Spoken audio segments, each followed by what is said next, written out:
S y una cruz, el entonces jefe de la sección del País Digital eliminaba por sistema las noticias sobre violencia de género que debían colgarse en internet. Hace años una amiga, periodista también, me contó que de camino al trabajo a las 5 de la mañana, hacía clipping de prensa, de ahí la intempestiva hora, un extraño la asaltó en plena calle para magrearla. Le metió las manos debajo de la blusa y cuando se cansó siguió su camino. Pasó tanto miedo que no le salió la voz para gritar. En esta entrevista de trabajo me pasó algo parecido. Nadie me metió mano, al menos no literalmente como le ocurrió a ella, pero me sentí tan denigrada que no supe reaccionar. Aún hoy me lamento de no haber llevado una grabadora o una cámara oculta para denunciar lo que ocurrió. Pero ¿quién iba a imaginar que una entrevista para un puesto de prensa en un pequeño ayuntamiento terminaría siendo lo más parecido a un documental de fauna ibérica de la 2? Estábamos a finales de los 90 y los medios españoles daban aún sus primeros pasos online, con el volcado a la red de una selección de las informaciones del periódico de papel. El País, un diario autodefinido como progresista, había colocado en ese puesto uno de sus dinosaurios, que ejercía de selector de noticias. Me recibió el alcalde personalmente. De camino a su despacho tuve a bien comentar que era tan guapa como parecía por la foto del currículum. De mi trayectoria profesional ya si eso hablamos. Ni en mis pesadillas más prejuiciosas sobre él, por ser el típico político del PP con fama de tratar de ocultar sus embrollos regalando jamones, y no es broma, podía imaginar que aquella bienvenida no era más que un preámbulo light de lo que me aguardaba. Solo contaré un par de detalles. Me explicó que ya había alguien trabajando en el gabinete de prensa.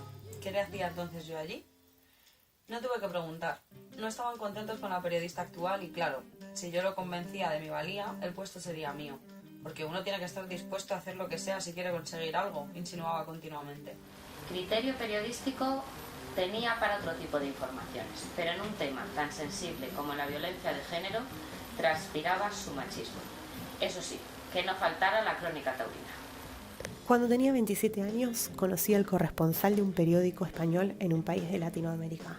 Él me empezó a seguir en Twitter por recomendación de un conocido para que yo le ayude a entender ciertos aspectos del país. Estaba solo, desubicado, así que nunca tuve dudas en conocerlo y en darle la orientación que necesitaba, algo que haría por cualquier colega. Yo pensé en que estaba sobreentendido que a lo mucho era una amistad y a lo menos una colaboración. Para ilustrar sin margen de dudas lo que trataba de sugerirme, abrió una especie de enciclopedia que tenía en un atril y me enseñó la imagen de dos leones follando, mientras reiteraba de 1000 formas distintas su lema darwinista, porque sobreviven los más fuertes, los que están dispuestos a todo, a esto se resume la vida, sentenció, indicando la cópula de los dos animales. Le aclaré que no quería quitarle el puesto a ningún compañero, que retiraba mi candidatura, aquello no lo amilanó. Me hizo algunas preguntas sobre mi trabajo anterior en un periódico provincial. Acababan de cerrar la cabecera y nos habían echado a todos a la calle, sin aviso previo. El administrador le había enviado varios currículums, entre ellos el mío. Dejó claro su modus operandi con la prensa. Salió a la palestra el famoso jamón.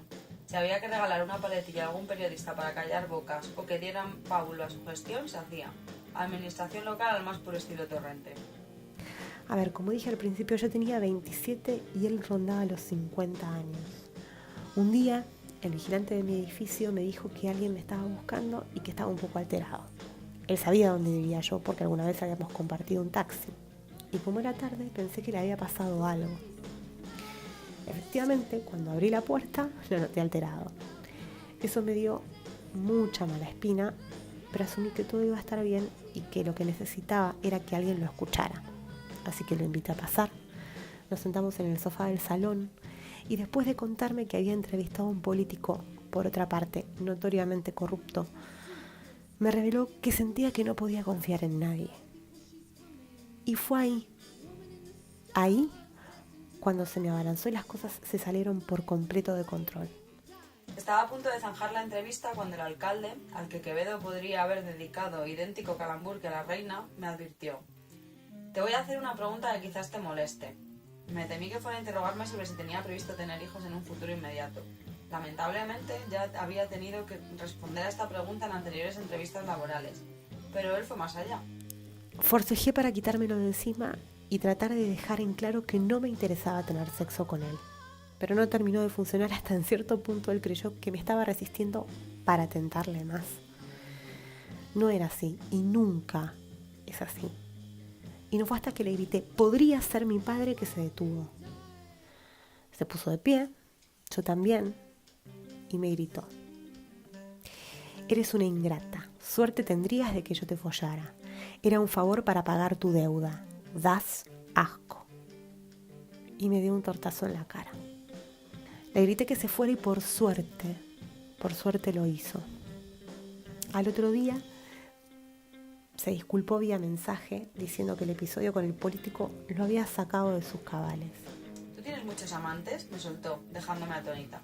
La situación era tan surrealista que me costó reponerme para contestarle lo desacertado y fuera de lugar de sus palabras. Me quedé en shock. La verdad es que no lo denuncié porque él es una estrella de la prensa española y yo en ese momento trabajaba por comisión. Sé que si esto se hace público va a ser su palabra contra la mía. Pero sumado a todo esto, él sigue fuera de España trabajando para el mismo periódico donde yo estoy en periodo de prueba. Y la verdad es que casi no tomo esa oportunidad por temor a él. De hecho, ese es mi peor miedo. Le tengo mucho miedo a alguien que no me violó, pero que abusó de mi confianza. Y sé que en un mal día, si se entera de dónde estoy y porque puede, me arruina una oportunidad profesional.